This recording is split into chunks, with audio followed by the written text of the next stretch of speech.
not wanting to waste any more time, Sharmila Di, handing you over. Thank you so much.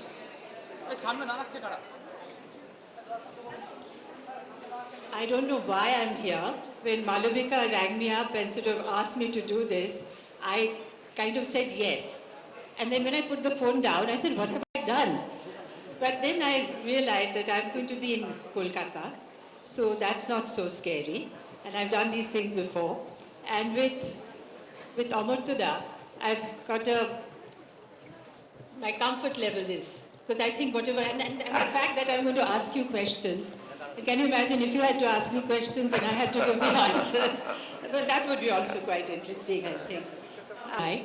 And I think we probably will find quite a few answers in that, which is going to be called An Uncertain Glory, India and its Contradictions. And I think all of us who've have grown up in India and have spent and seen it evolve, and I can say now I've been around for 68 years, so I've also seen quite a bit. And it's contradiction. Everybody say it's a country of paradoxes. 700 million people are struggling, while 300 million people are doing exceedingly well. A lot of people are saying there are two Indias, Bharat and India. You know, these things we hear all the time. So, and the disparity is, you'll have to say this, but also people feel that is growing. The poor will be poorer with higher aspiration. And then there is a kind of thinking that the amnesia of the poor also.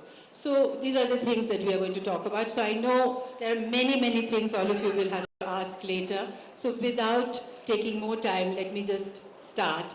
But I think the foremost in my mind is today that I really want to know is about the youth. Because the average age of India, young people will be about 20, they say, I've been told, 24. As opposed to 40, 24, as opposed to 40 in America, yeah? So it's obviously, and there is a large number of them, and we saw quite a few coming out in protests during the Anna Hazare time and during the recent 16th of December. And there is a lot of expectation from the youth. Now, we also have been young once upon a time. I'd really like to know, has there been no contribution of the youth at that time when we were a new India, new independent India? So what do you think? And being a teacher, you're so much in touch with today's youth also. So how would you see the youth today in your time, when you were at Presidency College? What was the contribution of the youth then? Sorry. You got that. No, do I need this or not? No, that's working quite well. It's working? So you don't need that. Amazing. See, this is the distrust that we have. Anything working or not working. Well, I think the picture of the youth is very difficult to disentangle from that of others, not so young. If you think about Presidency College, obviously I was enormously lucky in having great classmates like Sukumar Chakravarti, Partha Gupta, Vinay Chaudhary, Govinday, Simitu Bose, who recently died. I can think of great many people who enriched my life at that time. But it was also a relationship with teachers, including young teachers like Tapas Majumdar, who was only about 6 years older than us. I think it was very youthful. He was a great teacher and so on. So I think it may be very difficult to separate out of the role of the youth from that of the others, since we live together in families, in society, and so forth. I think what is really worrying is not so much what the youth is doing, but what opportunities for the youth we are creating, and what freedom and what attitude of mind we are creating today. I think that's really quite important. And I think educational things, the schooling problems are very big.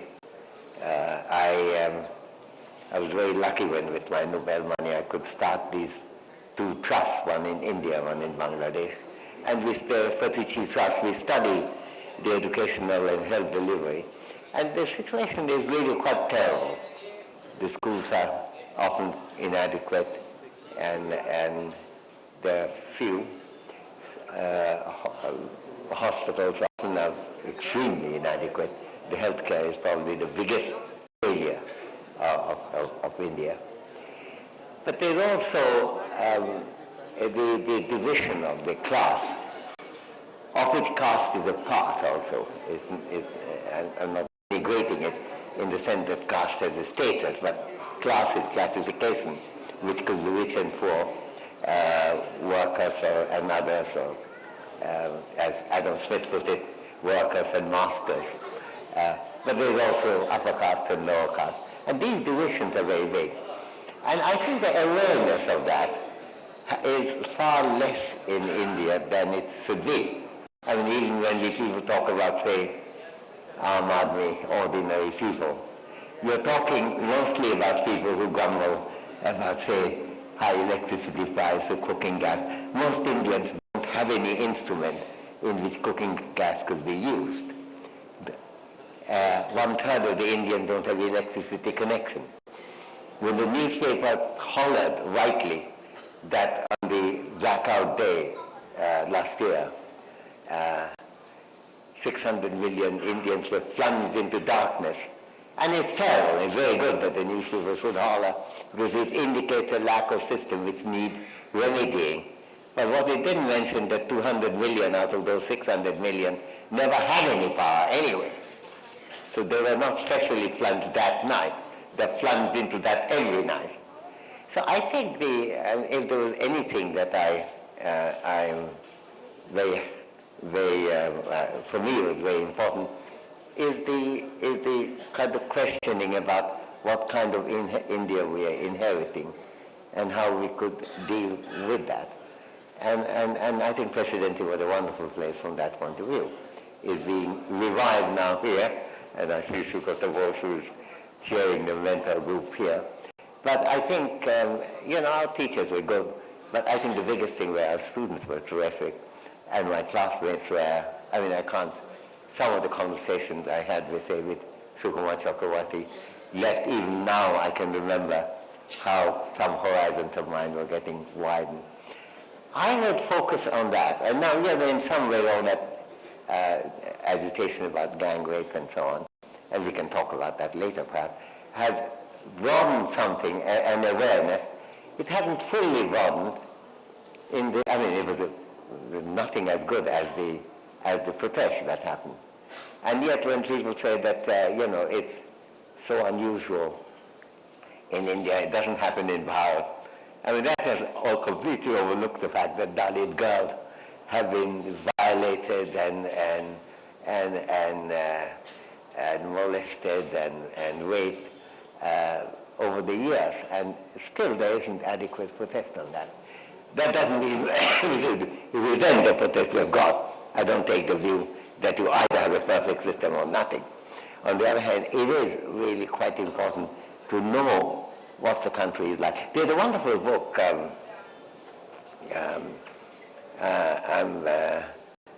think it's Lionel Trilling, called The Moral Obligation to be Intelligent.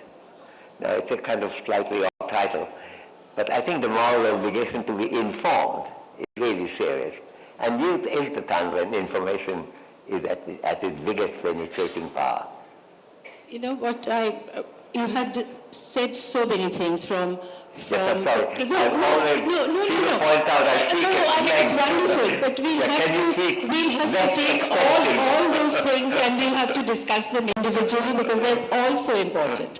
Also important from your, the class analysis that was, the left was so interested in, how the caste has overshadowed many things. But I just want to, since I had asked that question, I want to quickly just ask you this, that while we are talking about youth participation and wanting so much that India's future lies with our youth. Because when I saw the protests and their voice was amplified, the various members of that youth were asked to speak, and although they were huge in numbers, but their vision or what they had to say wasn't the same. And there were things like public lynching and chemical castration and many other things that were voiced, and often voiced in, with other issues also. That is why I was wondering that when I see the youth, or obviously millions of youth I do not see, but in the periphery of my influence and association, I find that today's youth is very aspirational. You know, they're thinking of money, cars, upwardly mobile. They're not really engaging with the issues, and they had a kind of a superficial attitude to, let's say, gender issues right now. We are all talking about it. So there is that, and then at the drop of a hat, they say privatization, government is bad. So, that things are not really thought out, and they don't take a holistic view of that. So has that always happened, or is this a new phenomena? Is it something, like you said, coming back to how we are nurturing our youth? How do we mobilize this youth as a positive way? That is what I really wanted because you're so experienced, you've known about it, because the newly independent had so many, like all of you. You had joined politics. I mean, not politics, but you were interested in politics. But now, people are not at all. I mean, they know the pet name of Hrithik Roshan or somebody, but they're really not so interested. Why is that? Why are they isolating themselves and abdicating their responsibility? Because 20 is not that young, no? 20, 24 is all right, to be interested. That's what I felt. No, I think you're absolutely right. I think there are three things to say on that. One is that, India has been in this odd position that it has had a high rate of economic growth, and opportunities have widened for a whole group of people. If you take a book, a very nice book, by one of my students, actually, Anand Gedhadas, called India Calling. You can see that, his parents went to America, nothing could be achieved in India, and then he is coming back to India because there's so much is happening. And that is part of the story. And a third of the country has moved really ahead. And all the things that you're referring to, including wanting a good private sector, high salary job and so on, there's nothing particularly wrong about that. But on the other hand, that's a narrow vision, actually. And by the way, Anand's book is a wonderful one about the critique of that part of the Indian society. But the fact is that for group opportunities have opened up in a way that wasn't in our time. So I don't feel resentful that the youth are doing that, but the question is how much opportunities and how much understanding of the need for change and how much opportunity of change are present in the system today. And I think I'm one of those if Buddha appealed to me from my childhood, so much so that for a while I registered myself. And I tried to get away in Shantiniketan by saying I had no religion under that category. But then when I had to, I had engaged and put it down as Buddhist. And I was told by the headmaster saying, we worry you to know that there is no other Buddhist within 600 miles of here. I said, no, as Buddha would have put it, that makes it extremely important to start the pursuit of enlightenment at this moment. So I think the general belief I do have, and that's one of the reasons why I'm an academic, is I think the difference can be made by a better understanding. I think the cupidity and the villainy of human beings are overemphasized, and the ignorance is underemphasized a lot. I think that if you were mentioning privatization, the private thing. Now, it's true, India is the only country in the world which is trying to have a health transition on the basis of a private health care which doesn't exist. What we have, it doesn't happen anywhere else in the world. We have an out-of-pocket system, occasionally supplemented by the new schemes like RSVY. But the whole trend in the world has been to have a public health service. Even the United States have come partly under the line under Obama, a so-called Obamacare, which was the only country that was out of line with it. Now, I think the awareness of how different India is. Let me take another example, which is very difficult to discuss in any gathering, and if you want to close your eyes, you could. India has a country where there is more open defecation than any other country for which data exists. 48% of the households in India do not have toilets. That's larger than any other country. Chad comes slightly close, but no other country. Now this is, and what is the percentage of what is the percentage without toilets is 1% in China. It's only 9 or 10% even in Bangladesh. Why is that the case? And now it's a health hazard, it's a denial of personal liberty, and a country, I mean, the fact that the population seems much more engrossed in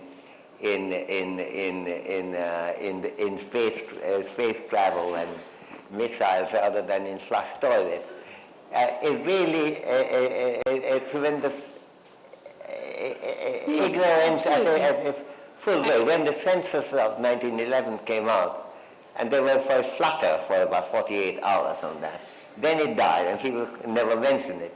I think this has remained an oddly backward country in a way that we don't recognize it. Now, I think there's a lot that I said 3, and I have to stop, since otherwise it's going to be so long, but I'll smuggle on those 2 other points later.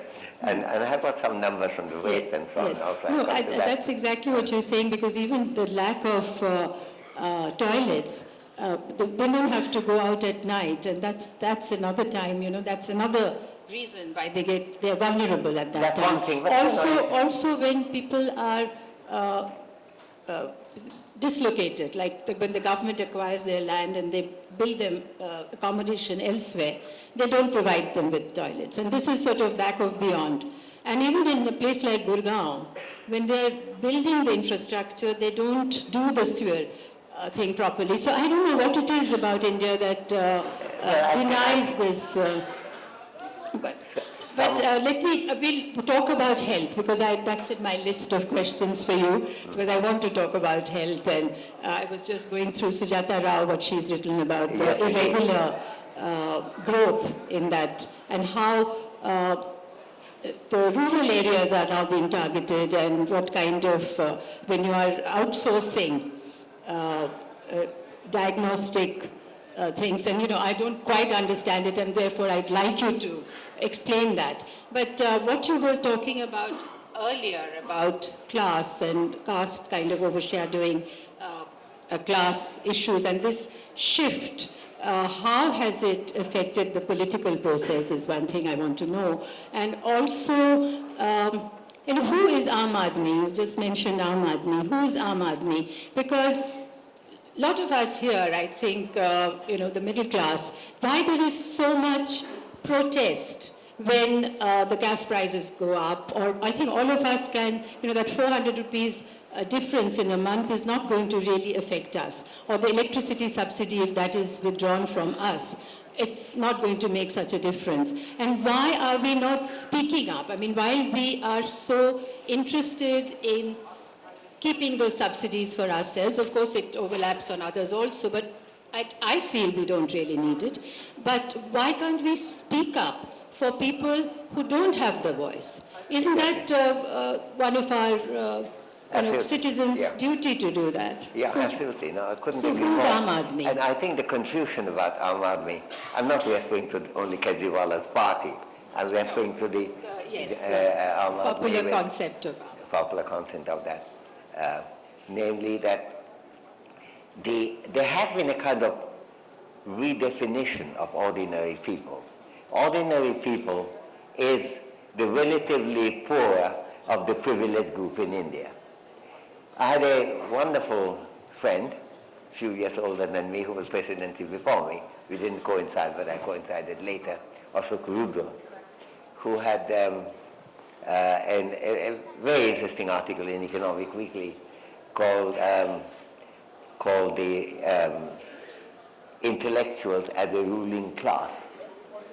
Because you see, in some ways, the complaints you're hearing also affect the lives of all of us who write. Everyone in this Boimala who come and read books, not absolutely everyone, but most of them will fall in this category.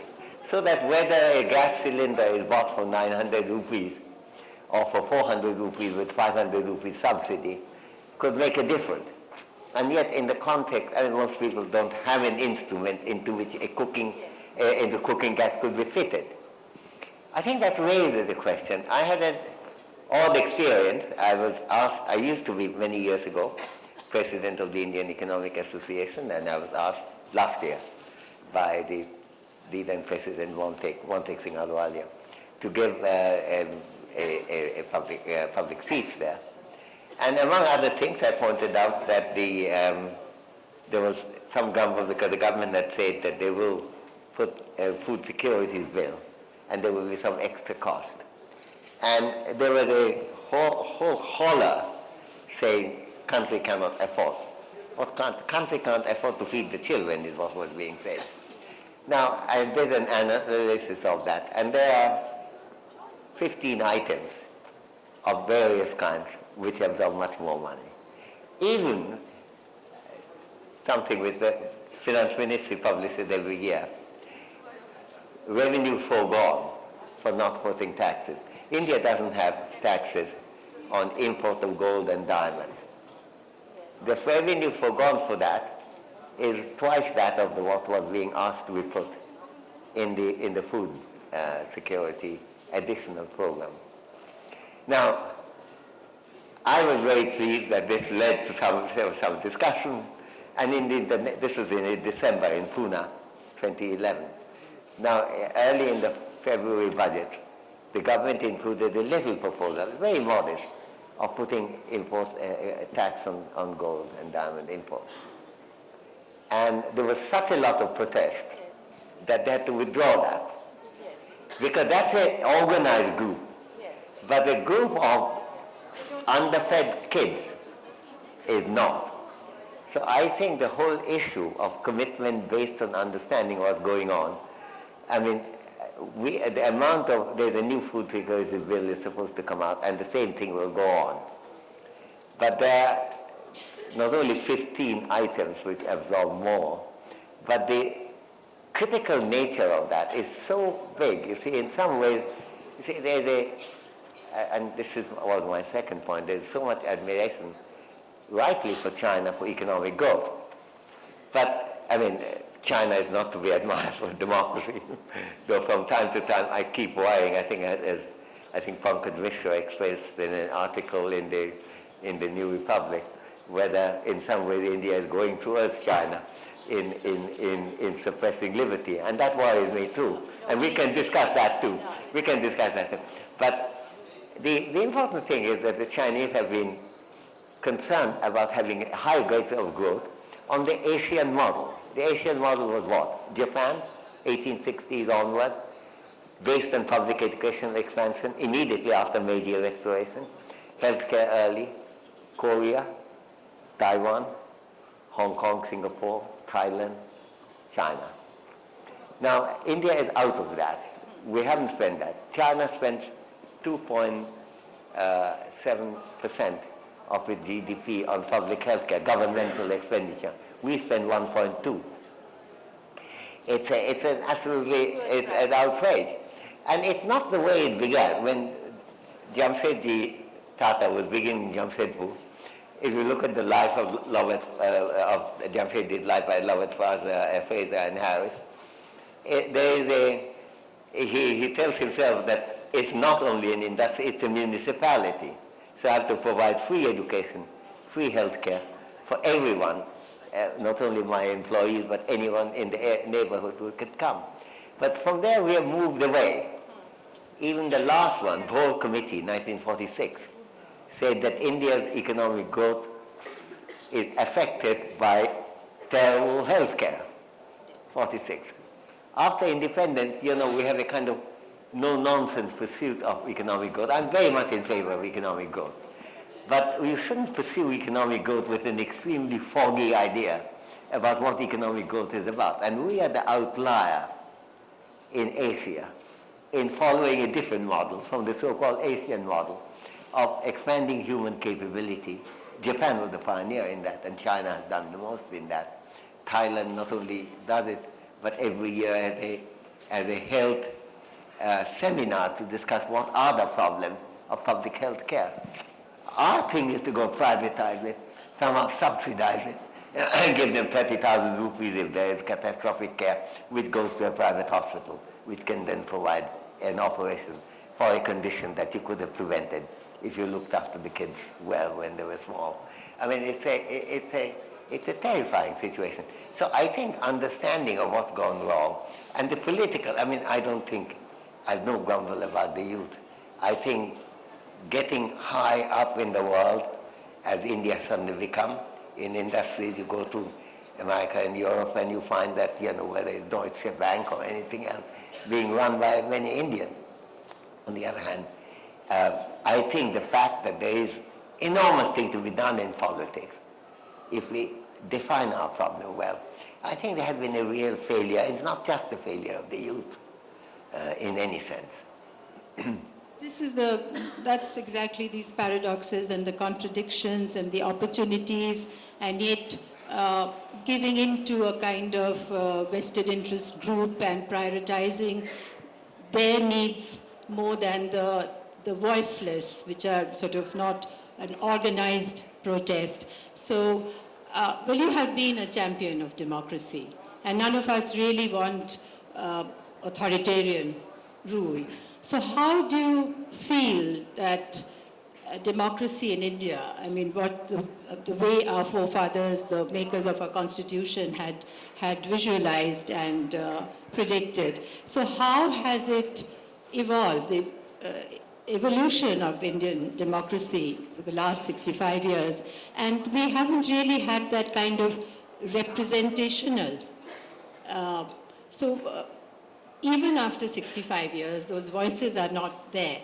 So how long are we supposed to wait? Do you think if somebody says it will take 100 years, it takes centuries, okay, we'll wait 40 years. I don't have that kind of time, but I'm sure we will wait. But can you see that this is in 40 years? But it depends on, I think this is sometime I'm asked, how do you predict what will happen to the Indian economy?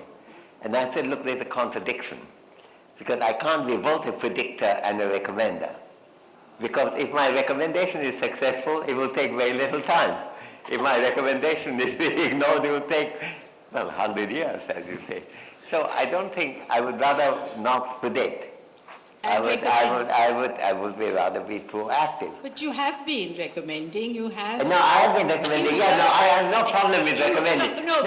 Recommending is what I want to do. Predicting, I don't want to. Yes, I accept that, but you have been talking about neglect in education, health, nutrition for last 30 years, 40 years? He has been doing that. You've talked about Kerala, and we've all followed what you have said.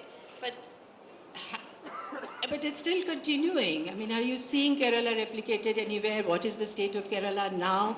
So, I think as far as that is concerned. So I was just wanted to ask you, is this, when we hear this, that all the time, the excuse is the lack of political will. Now, what is this political will? Or is it a deterioration in leadership? Like the leaders that we had once upon a time who put India before everything else. And now are people putting their parties before India? Now are they looking, just speaking to their constituency more than thinking of a cohesive one India? Or are we sort of dividing it up in little bits and pieces with so many? And the coalition, it's a given, I think, in 2014, when the election happens, there will be a coalition government, and deals will be struck, and somebody will be given this portfolio and stuff. So how what has happened to that vision is what I'm asking. And again, this political will, leadership, these things that are thrown at us all the time.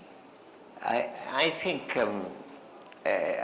to say there's a lack of political will is basically a non-answer.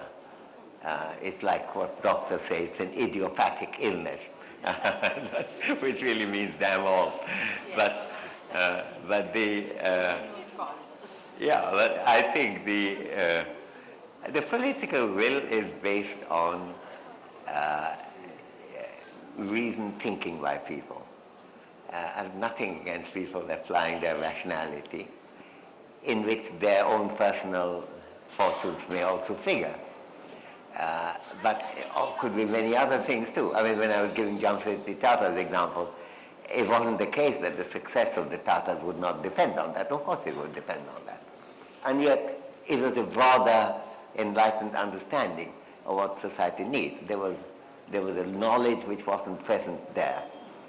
I don't think even privatization is the only issue. Quite a lot of the public sector enterprises are as so dreadful that privatization may well be better. But there's also a question of where. Now, healthcare is something where privatization at the moment is doing an extraordinary amount of harm, and I don't see a picture changing there. I think the political vision would be always connected with people reasoning about what I ought to do now. Now, if there's the only path forward for people you know is to pursue the interests of that small caste group, and usually caste politics is lower caste politics.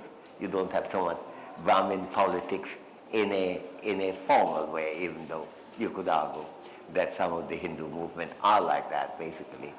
But I think the vision that we are all in together, and that the different OBCs and the scheduled castes and scheduled tribes have many interests in common, and we have to argue for it.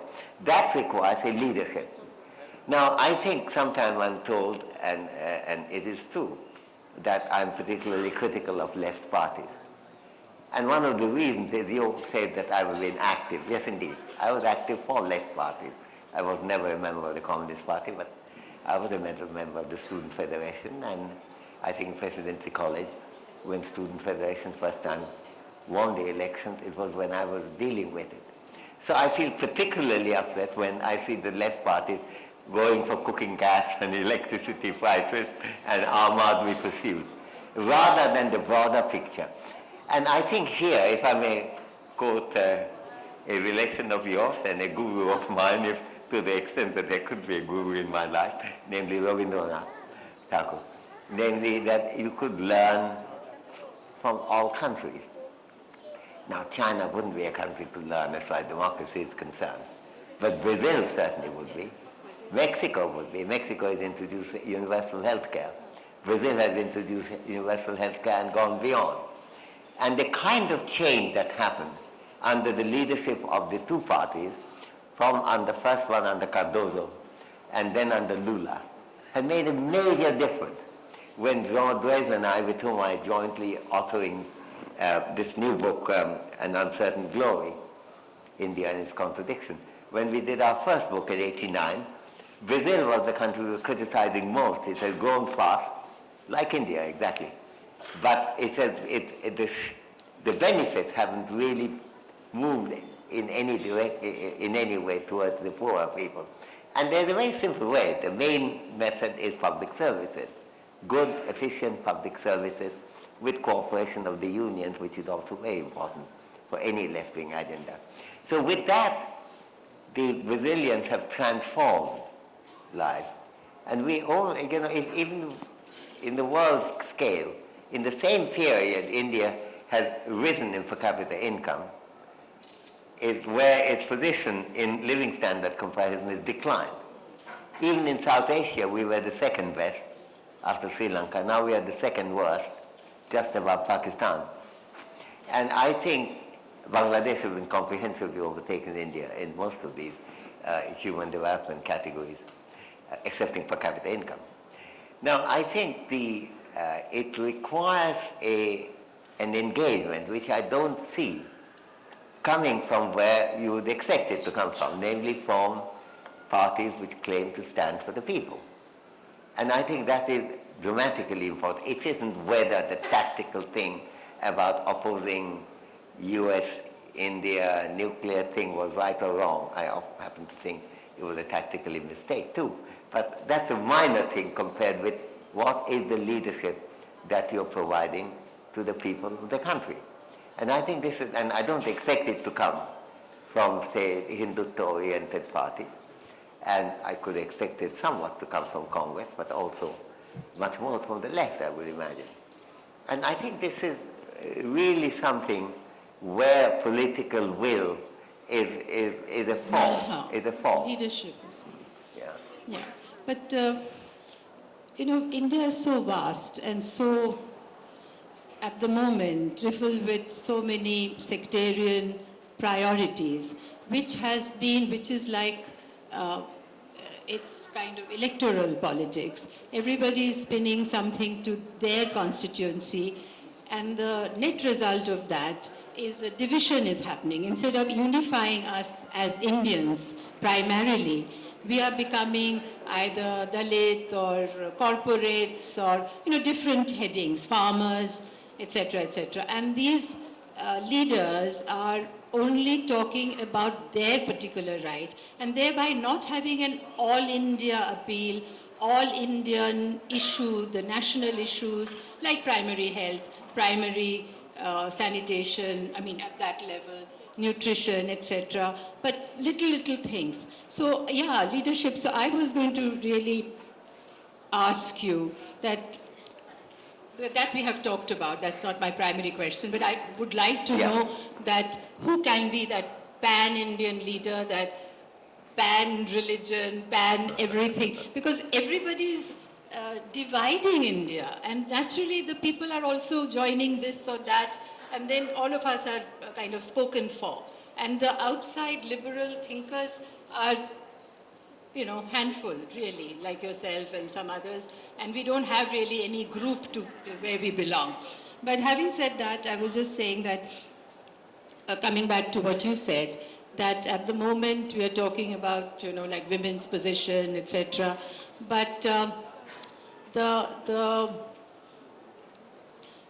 let me try to see how I want to. That economic transformation that has happened in 2 decades. Yeah. But that has, like you said just now, it has not really made a difference in the social values. Some values. difference, but it could have made a lot more. But again, we become sort of divided. Yeah. But how do we, and it's sort of usually whenever we talk about social issues, it boils down to mindset.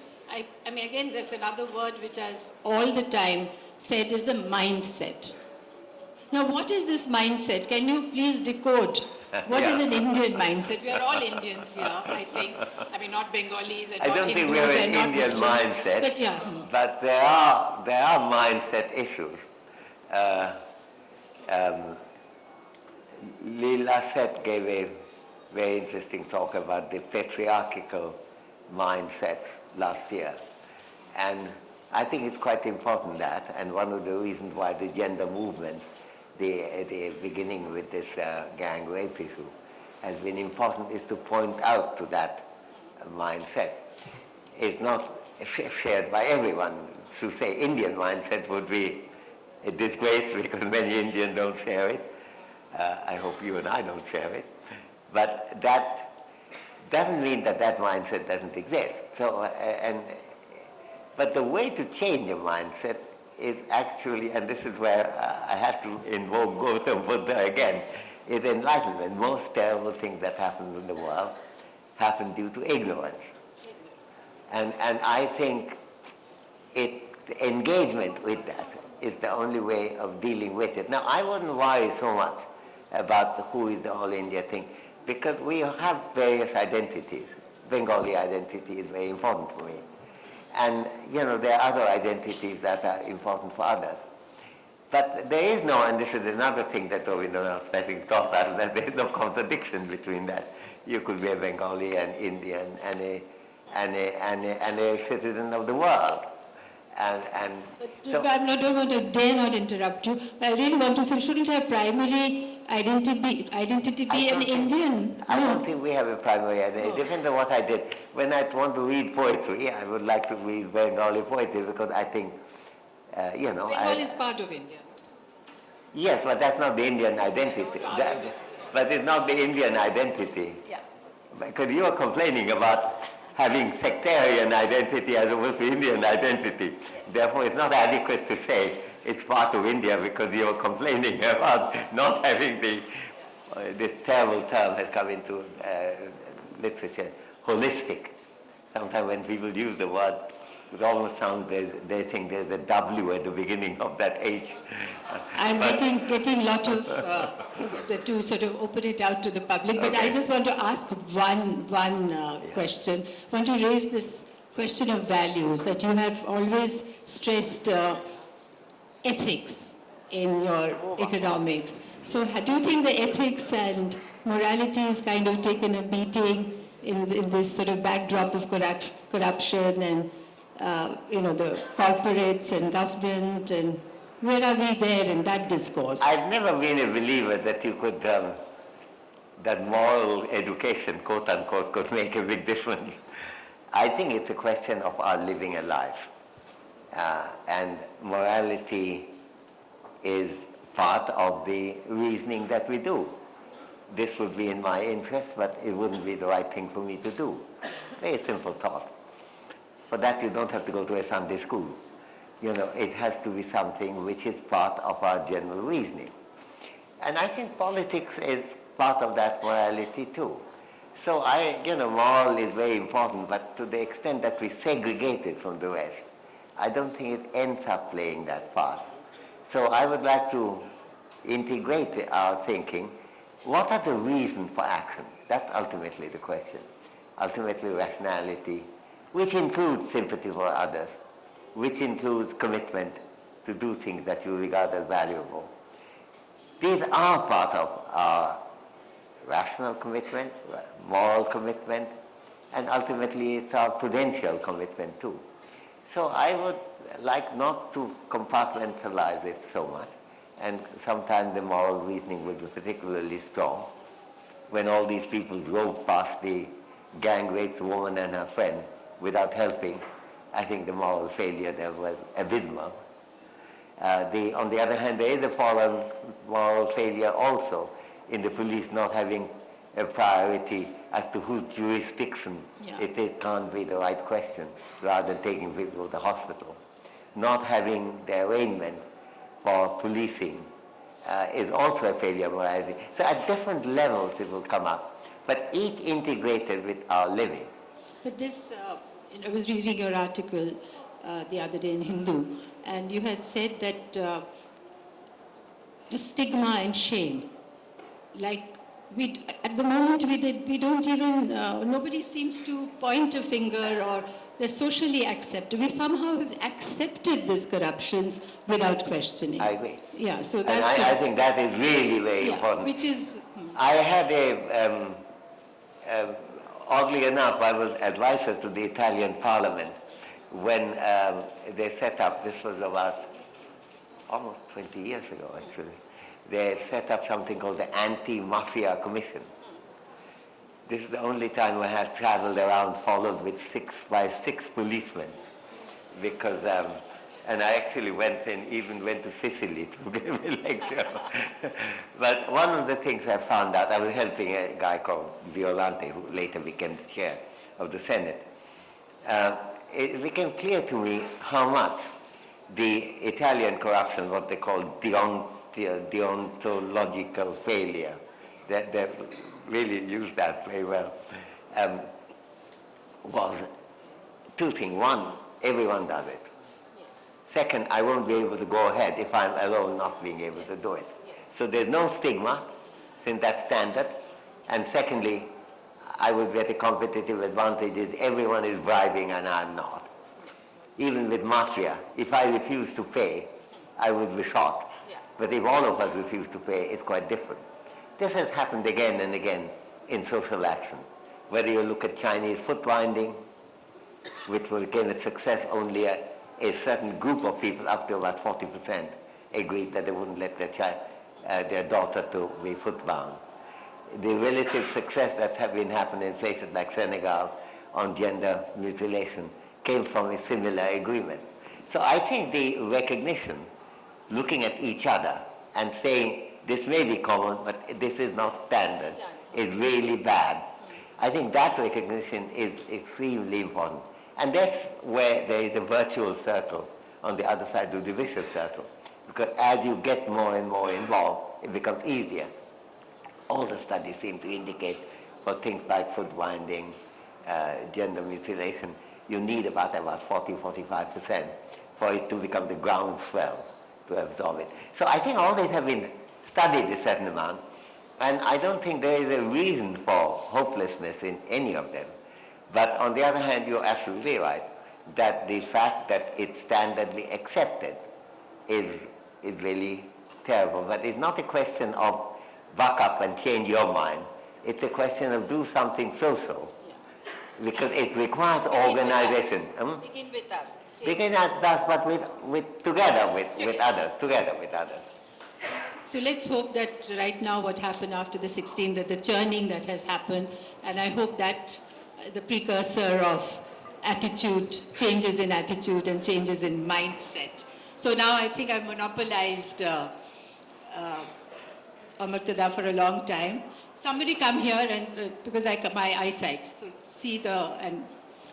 Could you hand out mics to all the raised hands, please? The volunteers. We need more than one mic, I think. There is one mic here. You can take this mic.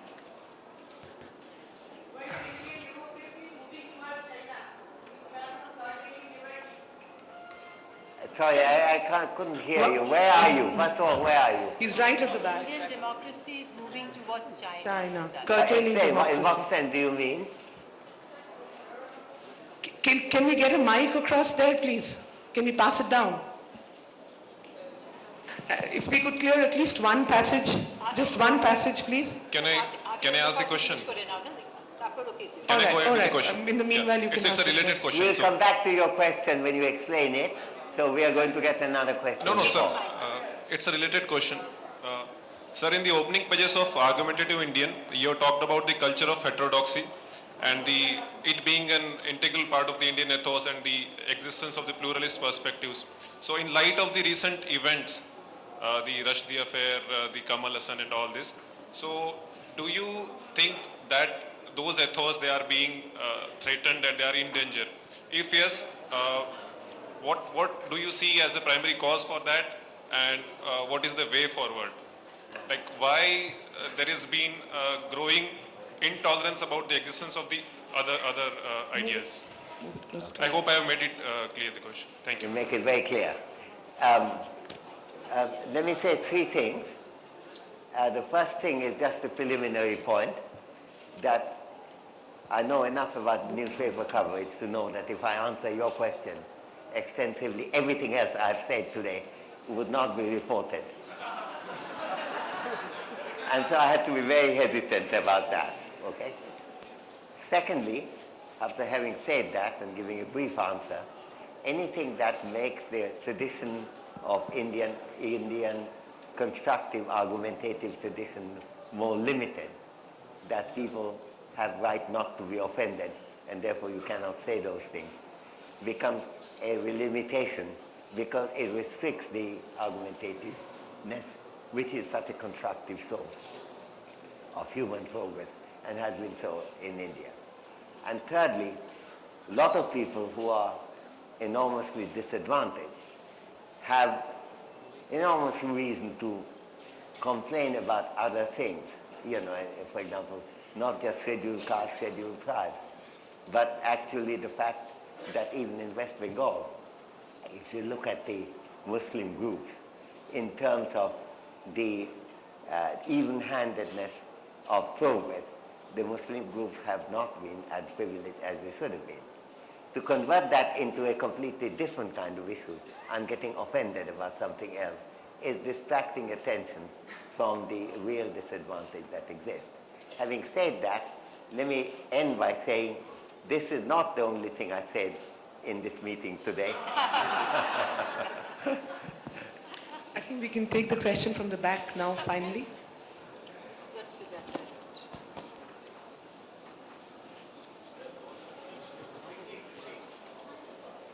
Your mic was switched on. Have you switched it off by mistake?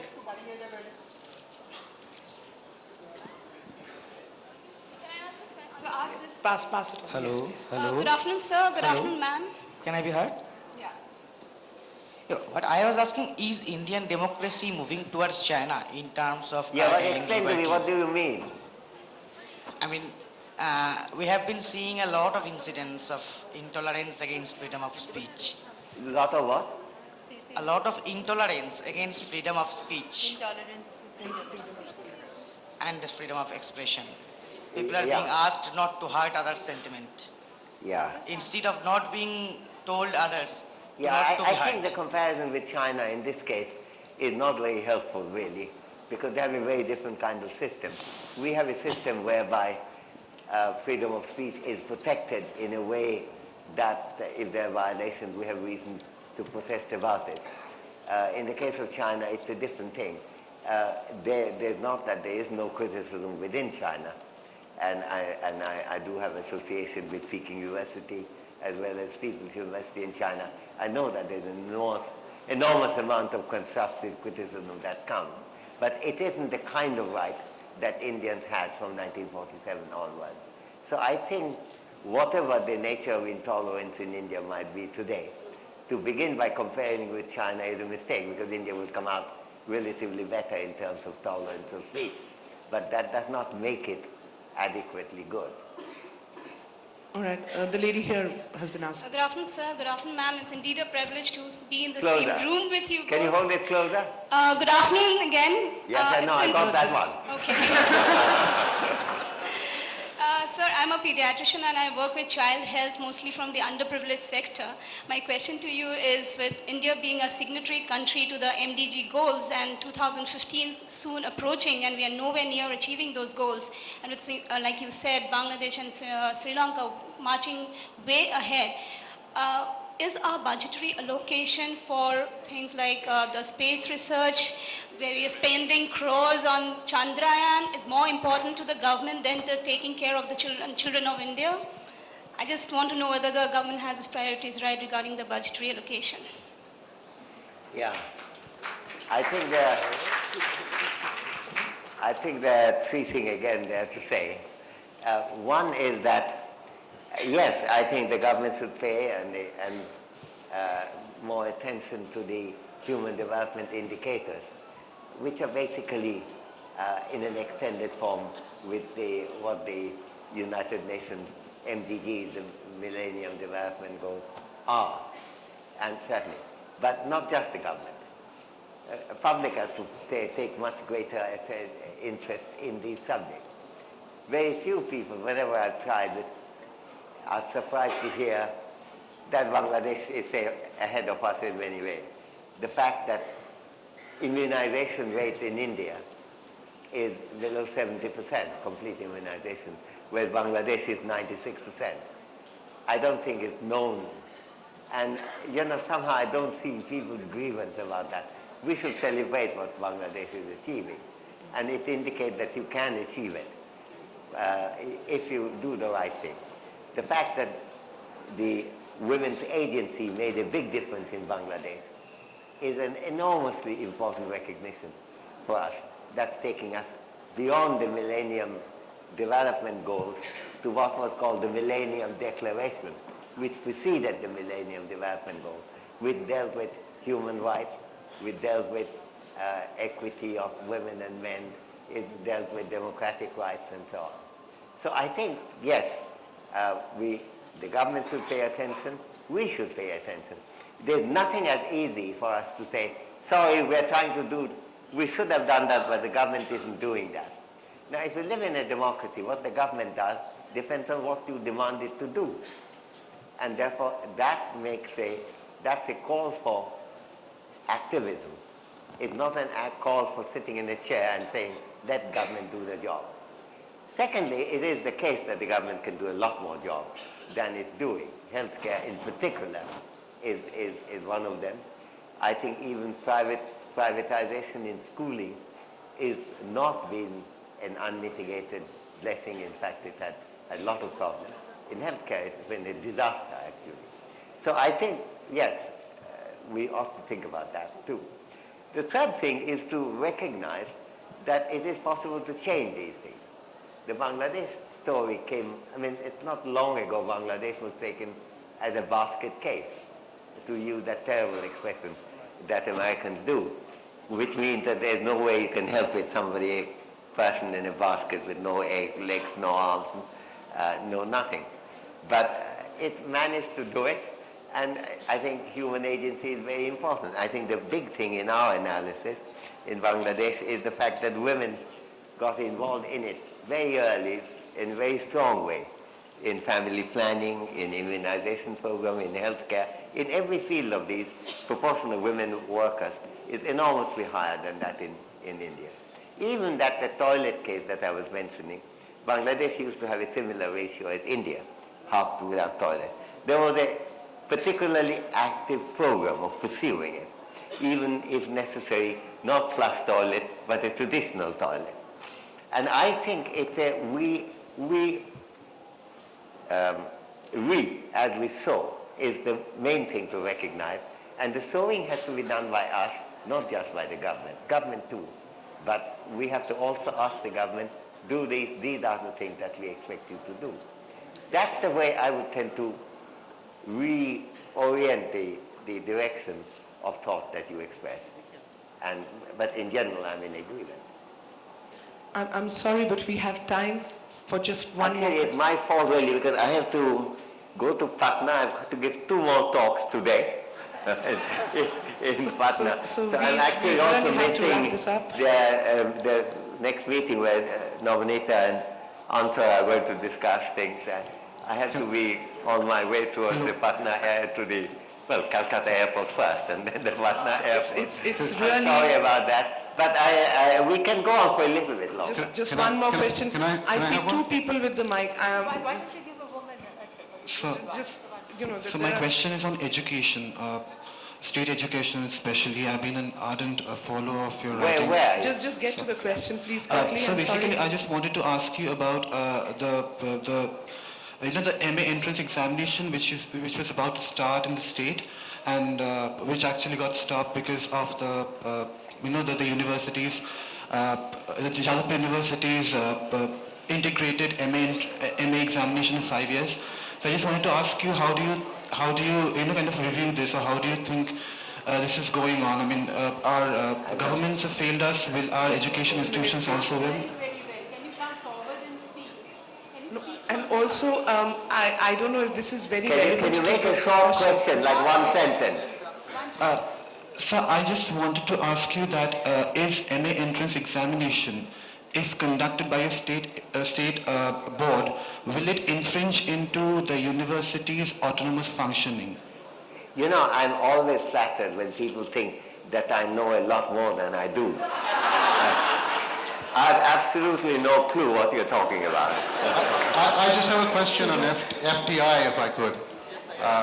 He has to FDI leave. in, I'm sorry, can you sort of keep this for later? I'm sorry, because Oh, you're all... You, we really are out of time, and Oh, okay, there's a little bit okay. more to be gone through before we end. Sorry. Come. Yeah, she's from Bangladesh. I've just got a question. I live in Bangladesh. You've mentioned Bangladesh a lot. How can small countries on India's borders learn from India and vice versa? How can we maximize the learning? That's my question. Maximize what? Maximize learning across borders, Bangladesh from India and vice versa. Yeah, no, you're quite right. There's a lot of things that Bangladesh ought to learn too. And it's not just one way. Bangladesh would love to learn from Brazil, from Mexico, from China too, not about democracy, but about other things. And from going back from Japan, and so on. So I think there's no great difficulty in it. It's the way to learn about it is to read about it and talk about it and discuss it. I think the insularity has been one of the major issues that really are extraordinary in public discussion today. For example, if at the moment, just to take a completely different kind of issue, what's going on in, say, Mali, of which he was critical, but he noted it, great traveler. But he went to many places, one of which was a place called Iwaltan, that's close to Timbuktu, and close to where all this fighting is going on. And when he arrived there, the local Qazi invited him to have dinner. So when he went there, he found that there was a woman chatting with two other people in a different room. And Ibn Battuta, who was a great historian, great geographer, but quite clear in his view about what is proper and what is not, talking with some men. So he asked his host, saying, who is this woman? And to which even the Qazi said, he's my wife. So why is it all right for him to talk with outsiders? And to which the Qazi said, yes, indeed, we think that there's nothing wrong comes of that. Have you not read the Sharia? This is exactly that discussion that's taking place in the 14th century. And he said, I've read the Sharia, but we don't think that any harm comes to women talking with men and whether I'm present or not present. Now that's a debate taking place in 14th century. It's a part of that Muslim tradition as well. Now I think to take a view of a culture of that area, for example, which concentrates only on one aspect, like say Sharia, etc., whether being pressed by the fundamentalists or by the critics who would like to vilify Muslims and describe them in some way, is a complete failure to understand what exists already in the literature. By the way, if you're interested in it, in my book, Identity and Violence, there's a whole section on Iwaltan and Ibn Battuta's conversation. So and again, where did I read it? I went to a library and read it. I mean, it's not a difficult thing to do.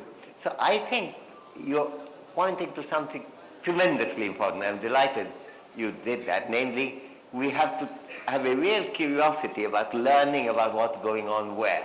If there's one thing I was grateful for to your election, namely Rabindranath, and going to school in Shantiniketan, is because we're being constantly asked something as to what you want to read about which country and how do you want to discuss it.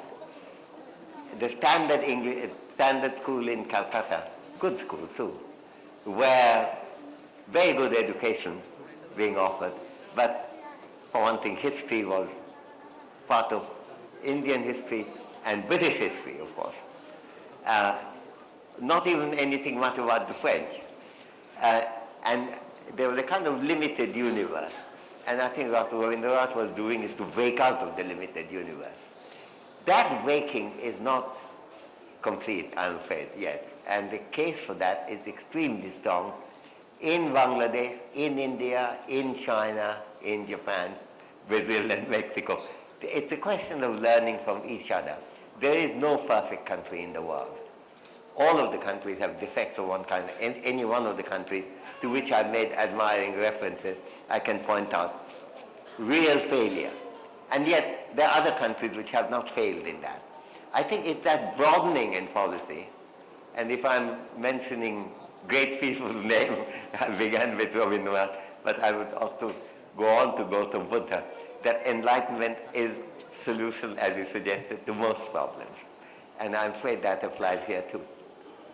I'm sorry, I think we do Thank have you, to thank you, release. Amartya, for you. being with us. And I think it's been a great learning process for her. So I think we're on our way to a little bit of enlightenment. Thank you.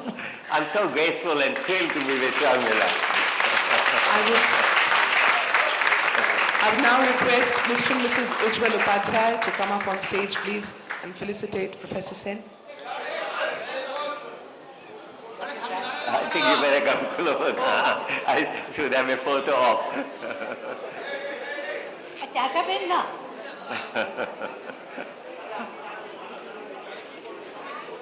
Okay, thank you. So that was all right, no?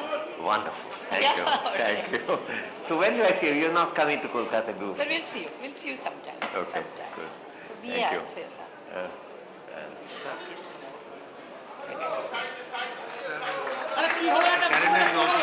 Okay. Yeah, okay, thank you very much.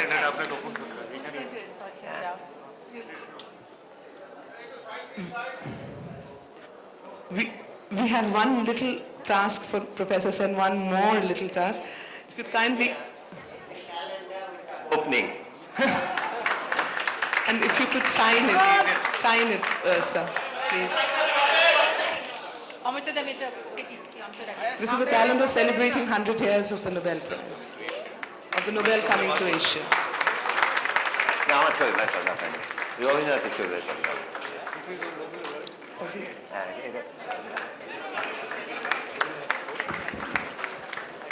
Yeah. Next one. So This calendar is celebrating the 100 years of the Nobel coming to Asia. By Vallabhpur Paper, a group of EMTA, a company of EMTA. Okay, I think that's fine. That's fine. I don't know. I must show it to the people. I'm not going to hold that, no. Thank you. Thank you. I think the signing can be done on the canvas next. Okay, okay, no.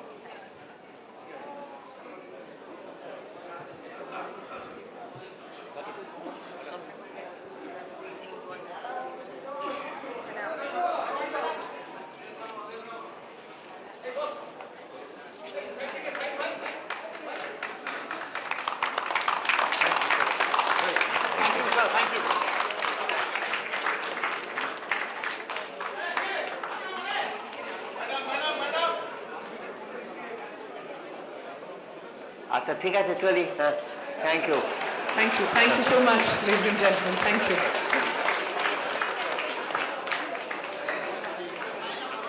File আছে আচ্ছা thank you